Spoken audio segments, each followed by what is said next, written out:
लखनऊ के इंद्रलोक हार्डिल कॉलोनी आवासीय कृष्णानगर में लोकार्पण करने नहीं पहुंचे आशीष कुमार गोयल, उत्तर प्रदेश पावर कारपोरेशन अध्यक्ष। बड़ी संख्या में पहुंचे थे संविदा कर्मी अपनी मांगों को लेकर नहीं पहुंचे। पंकज कुमार सिंह भी नहीं पहुंचे। प्रबंध निदेशक Uttar Pradesh power corporation limited, जिनको लोकार्पण करना था, तो ही भवानी सिंह खंगारौत ने लोकार्पण एवं वृक्षारोपण किया। लखनऊ से दैनिक भास्कर के लिए धीरज की रिपोर्ट। इसका क्या उद्देश्य है और उपभोक्ताओं के लिए किस तरह लाभकारी सिद्ध होगा? आप सभी लोग जानते हैं कि प्रदेश सरकार उपभोक्ताओं को सही बिल समय पर मिल सके, इसके लिए स्मार्ट मीटर स्थापित उपभोक्ताओं के परिसर पर कराए जा रहे हैं। उसी व्यवस्था के अंतर्गत ये मीटर्स के ऑपरेशन को मॉनिटर करने के लिए कि कहीं मीटर खराब, मीटर की रीडिंग समय से मिल नहीं रही है या इस प्रकार के कोई जो एक्सेप्शंस हैं उनको मॉनिटर करने के लिए ये कंट्रोल रूम की स्थापना की गई है। और इसके माध्यम से जो उपभोक्ताओं की शिकायतें हमारे वितरण खंड के अधिकारियों को प्राप्त होगी, वो भी उनमें भी इस कंट्रोल रूम के जो हमारे अधिकारी हैं, जो हमारे AMISPs हैं, ऑटोमेटेड मीटर रीडिंग के लिए जो सर्विस प्रोवाइडर्स हैं, इनके कर्मचारियों का, अधिकारियों का सहयोग प्राप्त किया जाएगा। तो इस प्रकार से इस पूरी व्यवस्था को सुचारू रूप से चलाने के लिए इस कंट्रोल रूम की स्थापना की गई है। जब इस प्रकार से होता है कि जो मैनुअल मीटर है वो तो उसमें सुधार हो जाता है, किसी की लाइट कट गई या कहीं रिचार्ज कराना है, बट अगर इसमें आता है स्मार्ट मीटर में समस्या आती है तो कई कई दिन लग जाते हैं। बोलते हैं हमारे से नहीं होगा, आप फोन करिए, वहाँ जाइए, बीच में छुट्टी पड़ गई तो बहुत ही ज्यादा कंज्यूमर प्रताड़ित होता है।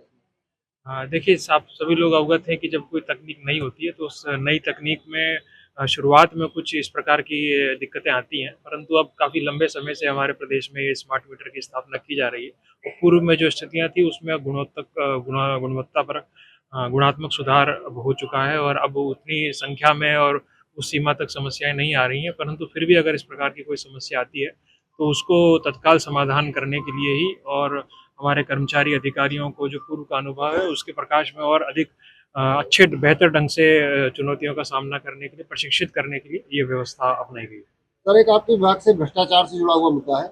बदायूं में एसी साहब हैं और उनको जो मीटर, जो नए स्मार्ट मीटर की सप्लाई हो रही, नोएडा जाकर के 6000 मीटर 4 घंटे में गिन करके इंस्पेक्शन करके चले आए।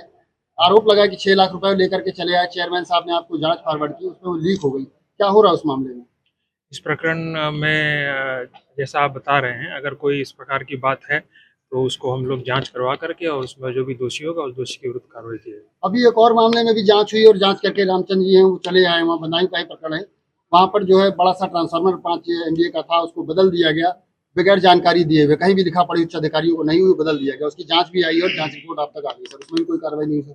आप जो बोल रहे हैं उसकी सत्यता की जांच कराई जाएगी और जांच में जो सही पाया जाएगा उसके अनुसार। सर, RDSS योजना जो चल रही है उसमें जो सामग्री लगाई जा रही है वो काफी घटिया किस्म की है। इस बारे में कुछ कहना चाहेंगे? इसकी उसके साक्ष्य मेरे पास है। साक्ष्य आप उपलब्ध कराइए, उसकी जांच। आउटसोर्सिंग पे जो लोग काम कर रहे हैं वो लगातार प्रदर्शन कर रहे हैं, इस प्रकार का कोई प्रदर्शन नहीं। उनको 50% सभी छटनी का लोग खड़े हैं आदेश सर, कर अभी दिया भी गया खड़े है। हैं सर। लोग जो आउटसोर्सिंग वाले हैं सब परेशान है, काफी लोगों को निकाला गया है। वो लोग 30% कह रहे थे अभी छटनी का तक आदेश हमने हुआ है। पैदल यात्रा निकाली थी, उसका प्रदर्शन किया था। पूर्वांचल में 3000 लोगों को आउटसोर्सिंग कर्मचारियों को निकाला गया है। तो खैर वो तो उनसे बात करके उनकी समस्याओं का समाधान। सर दूसरा है अधीक्षण अभियंता चौक, एक उन्होंने मॉडल तैयार किया है रेवेन्यू बढ़ोतरी को लेकर के और विद्युत वितरण व्यवस्था को अच्छा बनाने के लिए।